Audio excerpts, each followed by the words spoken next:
บ้านหนองหลวงเมืองเพียงแขวงสยบุรีอยู่ทางเหนือหรือว่าทางใต้ทางกลางทางใต้ทางการฮะ ทางเหนือสบายดีพี่น้องโมดสุขูสุคนที่เคารพฮักแพงเด้อยินดีต้อนรับเข้าสู่ส่องบ่าวนึกเผาไพรลั่วเส้นเก่าเส้นเคยเนาะมื้อนี้ก็บ่าวนึกมาเยี่ยมยามน้องพอกเนาะ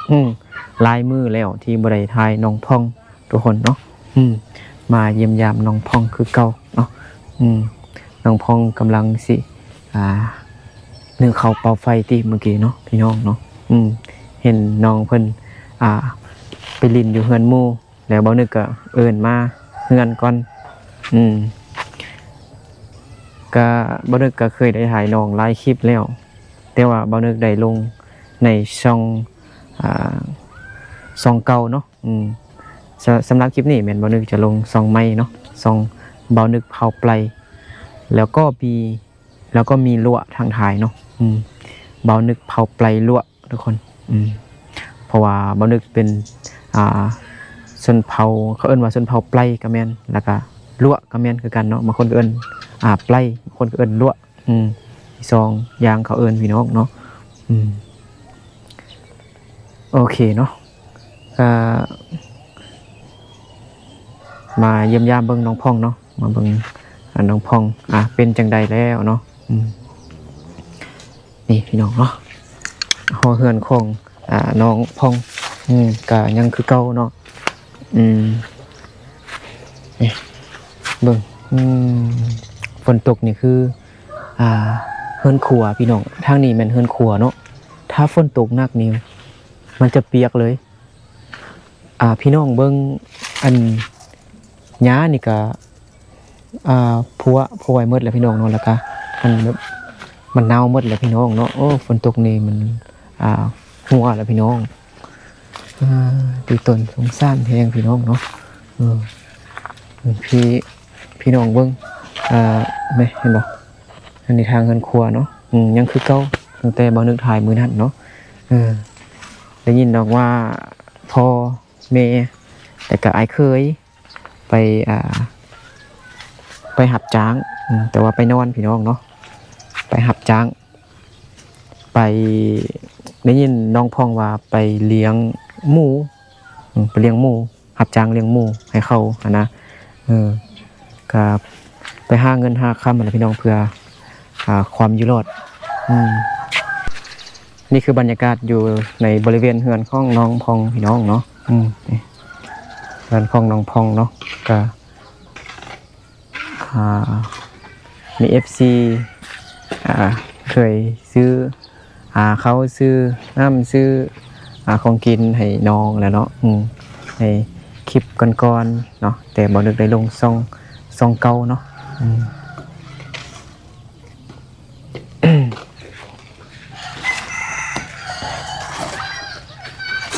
น้องพองแล้วละบ่น้องพองกำลังเบิ่งนั่นอยู่เนาะลูกอยู่ลูกชายสบายดีโดยใช่พงอยู่ใช่หรอโดยเบิ่งผู้บ่าวหน่อยก่อนเนาะลูกชายคงเลยคงน้องพองเนาะนอนนะน้องบ่ต้องเบาแห้งเลยเนาะตื่นในจังไหนให้เนาะน้องพองมาแล้วเนาะสบายดีน้องพองสบายดีโดยสบายดีโดนบ่ได้มาถ่ายน้องพองแล้วเนาะถ่ายคลิปก่อนๆก็ได้ลงซองเก่าเนาะซองใหญ่บ่แม่นลงซองใหม่นี่พี่น้องเนาะเมื่อกี้นี่ไปใส่ไปหาหมู่ไปดินน้ำหมู่ไปบ่เดียวแล้วพ่อแม่เด้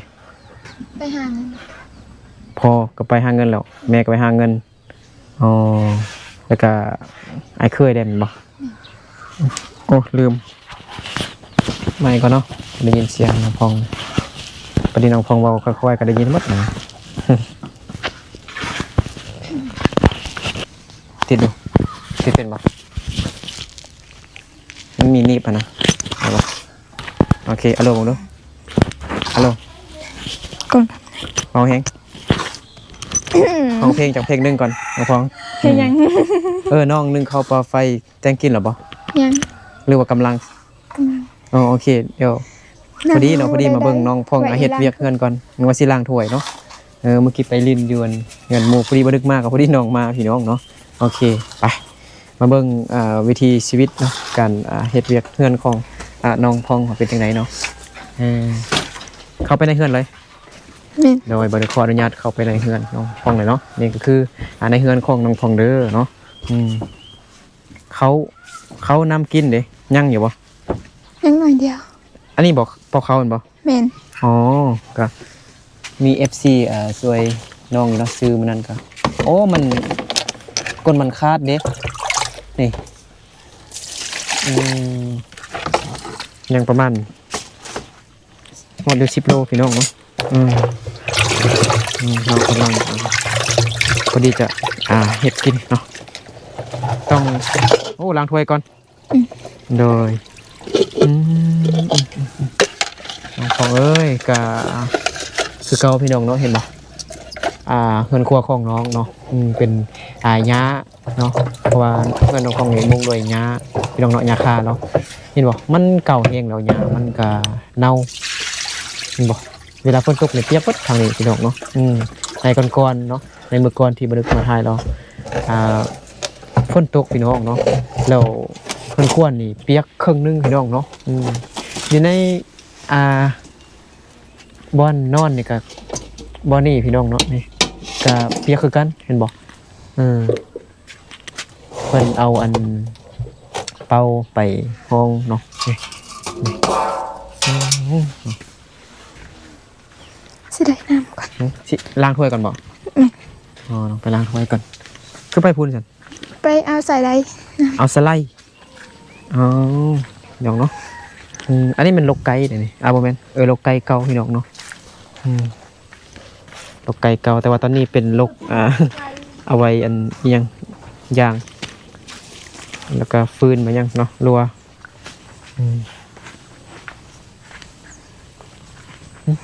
ตัวน้ำมา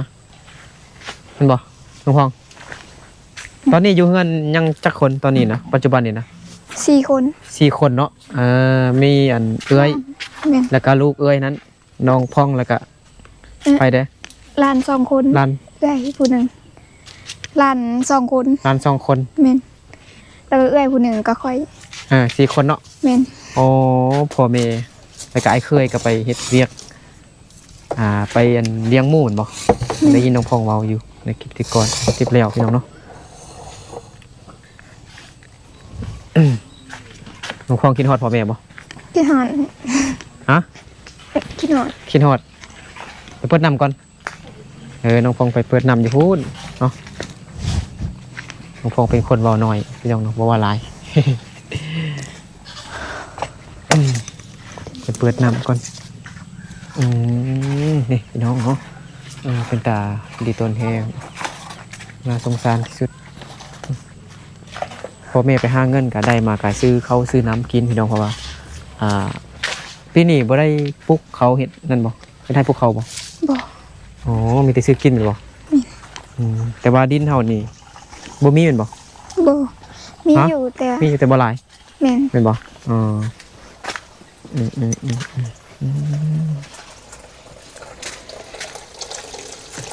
น้องคงสิล้างถ้วยก่อนจึงนึ่งข้าวแต่งกินเนาะปีนี้น้องคงก็15 ปีพี่น้องแม่นบ่ แม่น 15 ปีเนาะเพื่อ FC เข้ามาใหม่เฮ็ดรถล้างถ้วยพี่น้องเนาะน้องพองเก็บเมียนเครื่องดีๆเด้อยานอันนั้นมีอันยังขี้เยื่อมันยังยานรถไฟ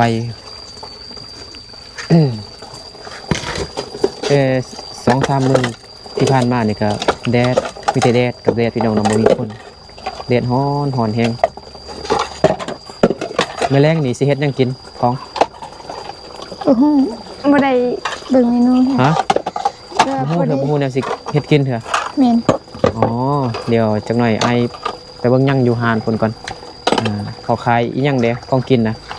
อยู่หานขายเครื่องนะน้องพ่องบ่ได้ยินไอ้ถามซั่นเขาขายหยังอยู่อันนั้นของเป็นของกินนะอยู่อันหาน ไข่มีแล้วก็มี ว้าวยังไง ไข่กับมี ไข่กับมีเฮ้ยมื้อแรกกินไข่กับมีละไอ้ซื้อให้กินเด้อ เลย อ๋อวันนี้ก็มาเยี่ยมยามบักน้องแม่เนาะดนบ่ได้มาลินน้ำน้องพ่องแล้วน้องพ่องยังเข้าเฮียนอยู่แม่นบ่ แม่น แม่นบ่ แม่น บ่ได้ยินเสียงอ๋องึกหัวแบบบ่ฮู้เนาะ FC บ่ฮู้เลยก็เคยถามน้องแล้วแต่ว่าถามเพื่อFC ที่เขามาใหม่เนาะเพราะว่าคลิปที่เคยถ่ายมาก็ลงอันส่องเก่าส่องไม้พี่น้องเนาะแล้วปีนี้บ่ได้เฮ็ดให้เฮ็ดส่วนบ่ บ่ บ่เฮ็ด พ่อ เป็ แม่ นหยัง ไป คือบ่ หา เฮ็ด เงิน ฮะ พ่อแม่ไปหางานบ่ได้เฮ็ดปีนี้ อ๋อพ่อแม่ไปหาเงิน แม่น ไปหาเงินได้ไล่กว่าเฮ็ดให้บ่ แม่นติ โดย ประมาณนั้น อ๋อมื้อแรกนี่ได้กินไข่แล้วเนาะ กับมีเห็นบ่อยู่หานเด้อยู่ชื่ออยู่อยู่ตลาดพุ่นก็คือกันพี่น้องก็มีอันไข่นั่นล่ะเนาะน้องล้างถ้วยแล้วก็เฮ็ดหยังสินึ่งข้าวบ่หรือจังไดนึ่งข้าวบ่อุ่นข้าวบ่อุ่นกินข้าวเย็นหลายมันแข็งเจ็บกระเพาะเลยห้องกินอยู่ในบางกล่องยิ้มFC กินฮอดเลย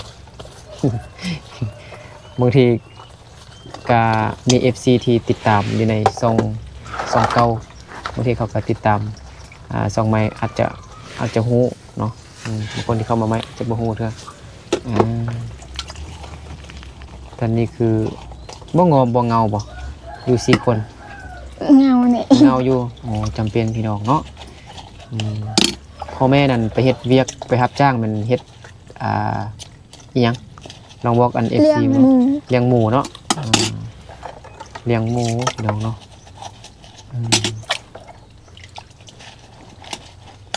นี่แหละน้องเนาะของเงินของน้องเนาะฝนตกแห้งแล้วฝนผ่ามาแล้วเปียกหมดแหละพี่น้องเนาะบ่ว่าอยู่ในเฮือนครัวแล้วก็เฮือนใหญ่พุ่นพี่น้องเนาะเหมือนเดิมเงินของน้องเนาะ FC ผู้ใดเนาะใจดีใจบุญอยากช่วยเหลือน้องก็ช่วยได้เด้อเนาะเขาก็ได้ซื้อกินเนาะตอนนี้ย่างประมาณจักโลเขานะ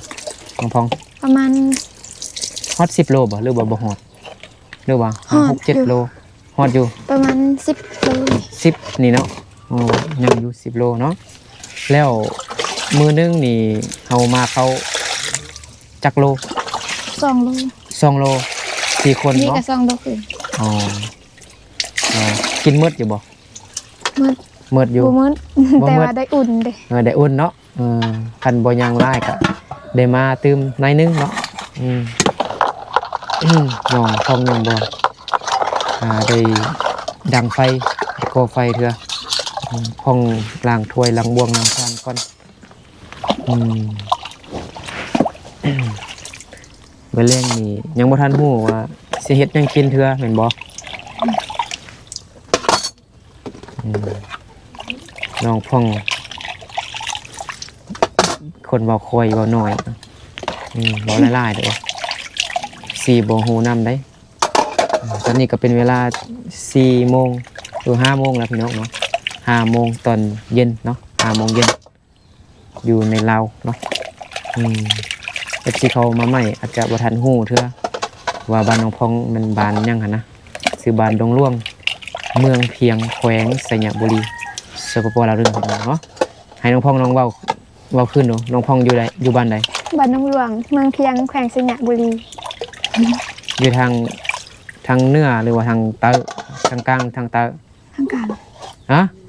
ทางเหนือทางเหนือทางใต้ บ่เฮาอยู่ตอนนี้เฮาอยู่ภาคใดภาคเหนือภาคกลางภาคใต้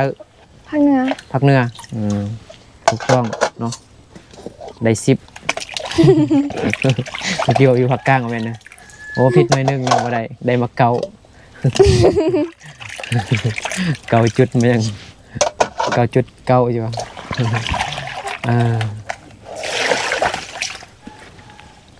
ปีนี้แม่นอยู่ม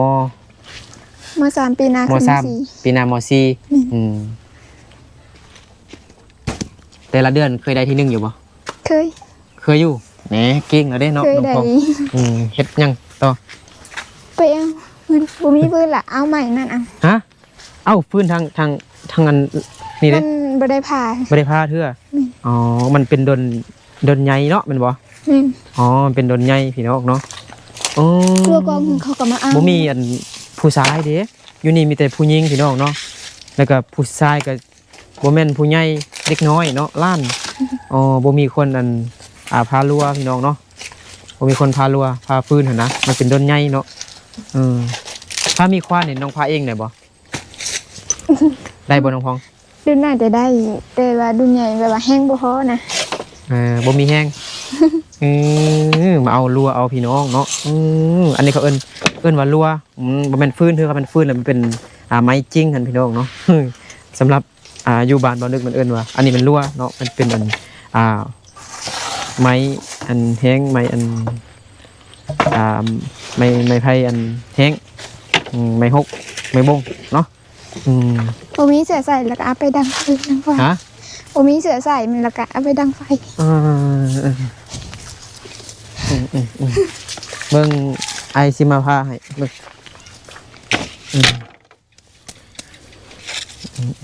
เฮ็ดจังไดเเหยียบเอาหักเอาอ๋อ โอ้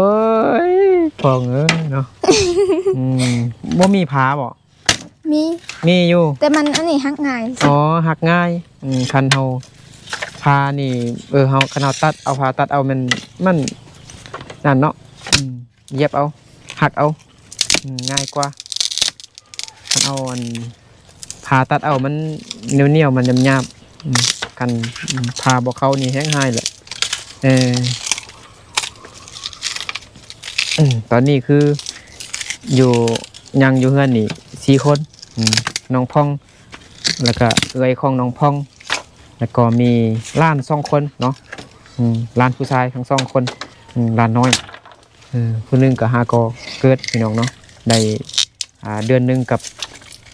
10 มื้อแล้วเนาะได้ยินอันเอื้อยน้องพ่องเว้าเมื่อกี้มักม่วงหมดแล้วบ่หน่อย หมดแล้ว อ๋อไอ้ว่าสิ เด็กน้อย มา กินหลายคน รักมักม่วงเด้ว่าซั่น โอ้แต่หมดก่อนยังแต่อันฝรั่งเลยเนาะมันทางไทยก็เอิ้นว่าฝรั่งได้จักฝรั่งหรือว่าออกเสียงจังใดฮู้ฝรั่งหรือว่าฝรั่งฮู้FC คอมเมนต์บอกได้เด้อเนาะ ถ้าแม่นอยู่ทางฝั่งลาวนี่เขาเอิ้นว่ามักซิดานี่โอ้เพื่อนจนมีแตนนำน้องพองเห็นบ่นี่น้ำเต็มแล้วหน่อยบ่ไปปิดน้ำบ่ ปิดเนี่ย ไปปิดน้ำก่อนไปไปปิดน้ำก่อนนะบ่มีผู้ชายเราอันฟื้นนั่นก็มีอยู่พี่น้องเนาะฟื้นรั่วนะนี่แต่ว่ามันเป็นทอนใหญ่เนาะโดนใหญ่แห้งเราบ่มีผู้ชายแบบพายนะน้องพองกับแหงบ่พอว่าซั่น นี่ก็เลยไปเลาะเก็บเอาอันไม้ไผ่แห้งเนาะอยู่อันแคมหัวพุ่นมาหักเพื่อมาดังมาก็มานึ่งเขาเป่าไฟแต่งกิน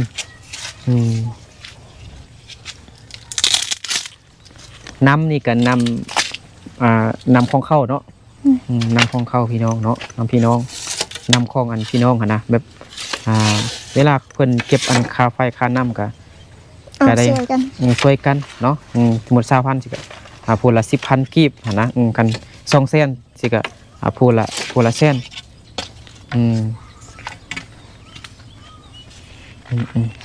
โอ้แห้งๆโอ้ยตัวบ้าเพิ่น มัน โอ้สู่ชีวิตแห่งน้องป้ ได้ อง ก็ โอ้สู้เด้อนี่พี่น้องเนาะเห็นบ่อันนี้ฟาร์มอเด้อันนี้นี่พี่น้องเนาะนี่ฟาร์มอจังไหนวะแบบตาบบ่ให้อันฝนตกทำหัวนะพี่น้องเนาะดีต้นแหงพี่น้องเนาะเดี๋ยวไปเบิ่งยังกินก่อนยวนหานกันป้ามายังน้องแตงโม สบายดีน้องแตงโมเด้อโดยพ้องเอานี่ไปเฮ็ดหยัง แล้วก็ขีดก่อน ฮะ เอาก็ขีด เอากับขีดกับไฟกับบ่มีแล้ววันนี้ไปยืมเอ้ยแตง เอา โม ไว้ บ่ มันขีดเสีย โอเคเบิ่ง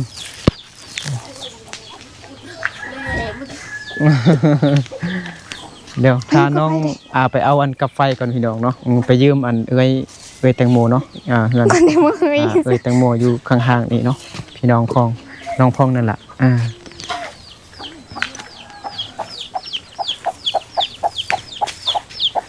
มื้อนี้กินซ้ำนี้ก่อนเนาะ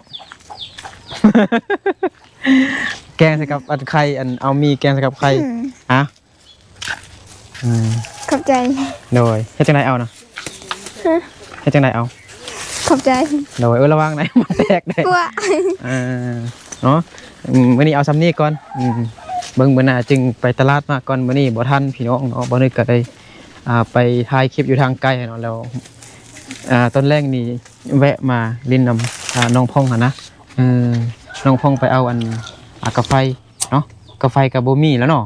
ไม่เห็นเสียก็ไว้ลายนี่ อ๋อมันเสียบ่ เนี่ย มันปวดแล้วมันเปแล้ว ไม่เห็นพ้น อ๋อแล้วถ้าเอาไม้อีหยังหั่นน่ะอ้อยมันนะอ้อยไฟนะ ไม่เปะ ไม้แป๊กแม่นบ่เอาไม้แป๊กเนาะแมลงนี่ก็ต้มไข่กินเนาะ ก็มีใส่ไข่ อยู่นำกัน4คนก็ถือว่าประหยัดอยู่เนาะมื้อเช้าต้มผักกิน มื้อเช้าต้มผักกินผักอีหยัง ผักกาด ผักกาด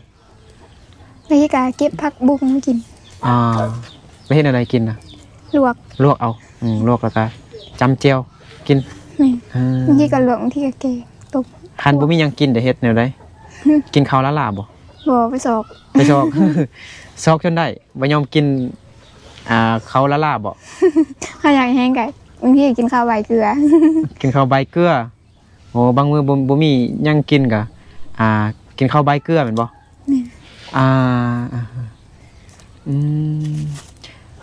แล้ว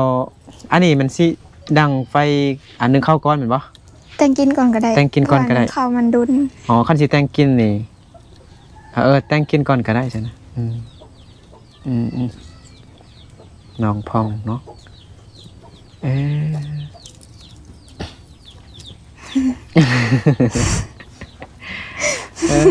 บ่มีหยังกินแล้วใบเกลือใบเกลือกินว่าซั่นพี่น้องเนาะไอ้ตะกี้ก็เคยใบเกลือกินบ่มีหยังกินแต่งกินต้มมีมันบ่จังได๋ ต้มมีใส่ไข่ ต้มมีใส่ไข่แซ่บ แซ่บก็หอม แซ่บเราตอนเช้าวันแม่นลวกผักกินเราตอนช่วยเด้ ตัวสวยนะจืนไข่ กินไข่โอ้กินไข่ตลอดเลย กินเป็นบางขาบ หน้าสิเรื่องคือไข่แล้วติ กินเป็นบางขาบ เราเดินจะกินเทื่อนึงเนาะ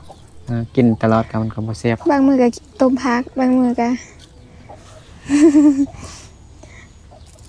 แม่นหยังคือบ่ให้มันสุดซั่นนะบางมื้อต้มผักบางมื้อแล้วก็แม่นหยังก็ บางมือก็กินสินฟอย ฮะ สิน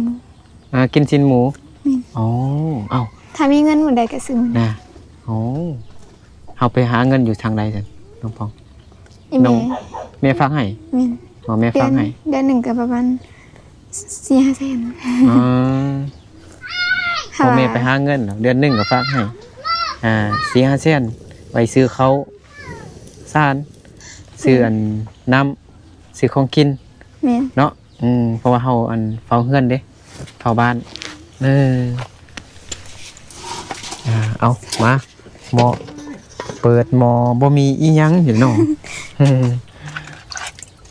เอาน้ำอันนี้ต้มเลยบ่เลยจังได๋ แม่นน้ำอันนี้เลยเพราะว่า น้ำนี่เนาะมัน เฮาต้มมันสุกแล้วบ่เป็นหยัง ต้มสุกบ่เป็นหยังเนาะ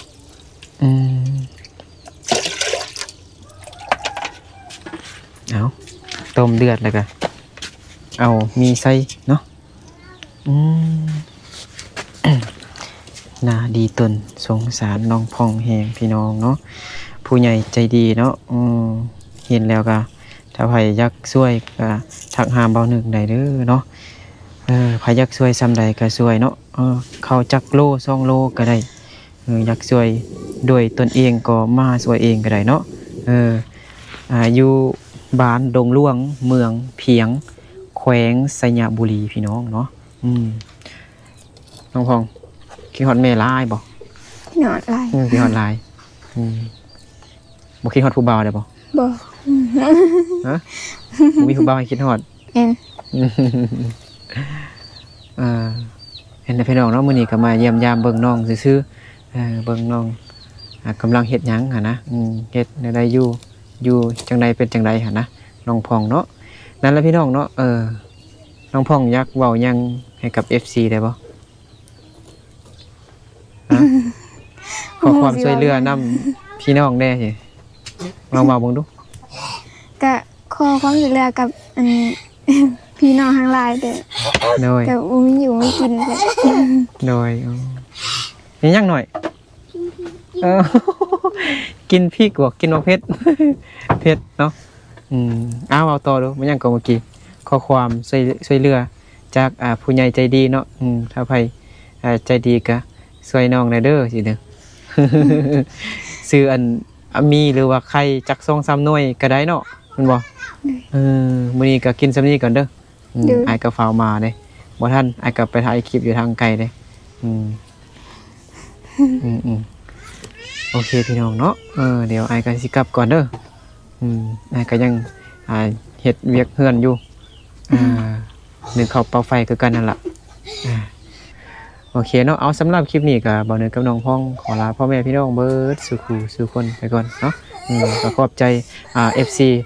เบิดสุขสุคนนะที่เข้ามาติดตามเบิ่งคลิปชมคลิปของน้องพองเนาะแต่ต้นจนจบถ้าใครมักก็ฝากกดไลค์กดแชร์กดติดตามเนาะสำคัญก็อย่าลืมกดกระดิ่งเนาะเพื่อบ่พลาดคลิปใหม่ๆเด้อเนาะโอเคเนาะสำหรับคลิปนี้ก็ลาพ่อแม่พี่น้องเบิดสุขสุคนไปก่อนบ๊ายบาย บาย บ๊ายบายน้องพองเนาะสู้ๆเด้อ ด้วย สู้ๆเนาะ